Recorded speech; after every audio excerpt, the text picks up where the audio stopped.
प्रज्ञा। ये शब्द सुनते ही किसी गहरे ज्ञान, किसी ऊंची समझ का बोध होता है। लेकिन सवाल ये है कि ये शब्द आया कहाँ से और किस परंपरा में इसे केंद्रीय स्थान मिला।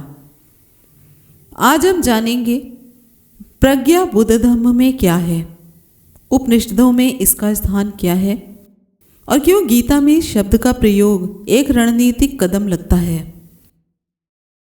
ये वीडियो आस्था के पक्ष या फिर विपक्ष में नहीं बल्कि बुद्धि के पक्ष में है। जय भीम, नमो बुद्धाय। स्वागत है आप सभी का आपके अपने चैनल अनमोल इतिहास में।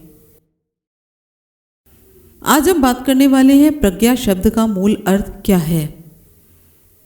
संस्कृत की बात करें तो संस्कृत में प्रज्ञा का सामान्य अर्थ है गहरी सूझबूझ, विवेक, तर्क, अनुभवजन्य समझ।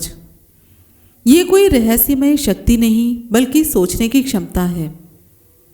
इसीलिए अंग्रेजी में इसे रीजन या फिर विजडम कहते हैं। प्रज्ञा का अर्थ है अंधश्रद्धा से बाहर निकलकर वास्तविकता को समझना। बुद्ध धर्म में प्रज्ञा कोई सहायक तत्व नहीं, मूल आधार है।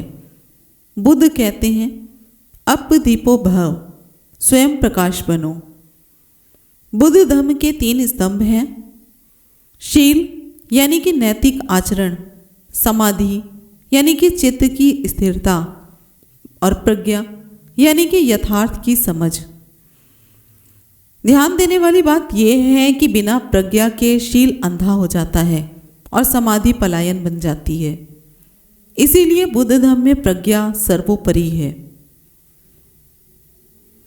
बुद्ध धर्म में प्रज्ञा अकेली नहीं आती, इसके साथ आती है करुणा।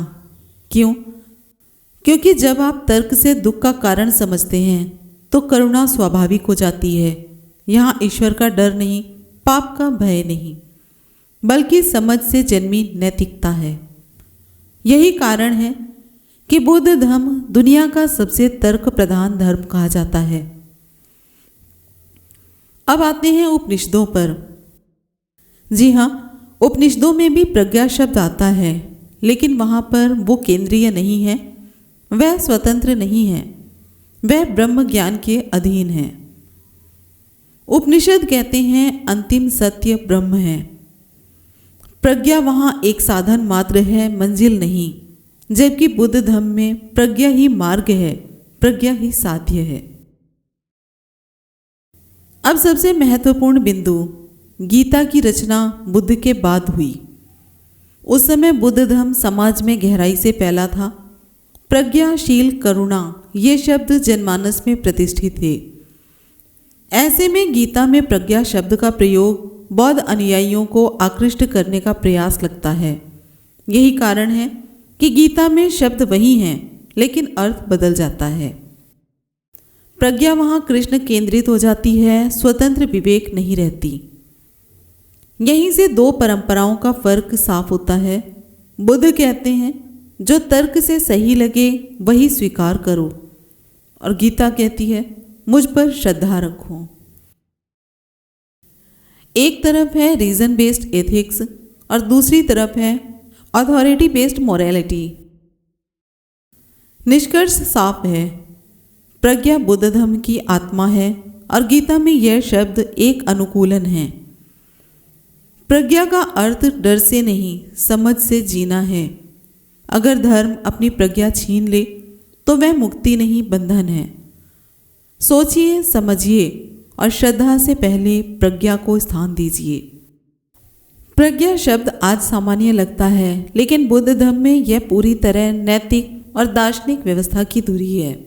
इस वीडियो में बुद्ध धर्म, उपनिषद और गीता के संदर्भ से यह समझने की कोशिश की गई है कि प्रज्ञा का अर्थ कैसे बदलता है और क्यों।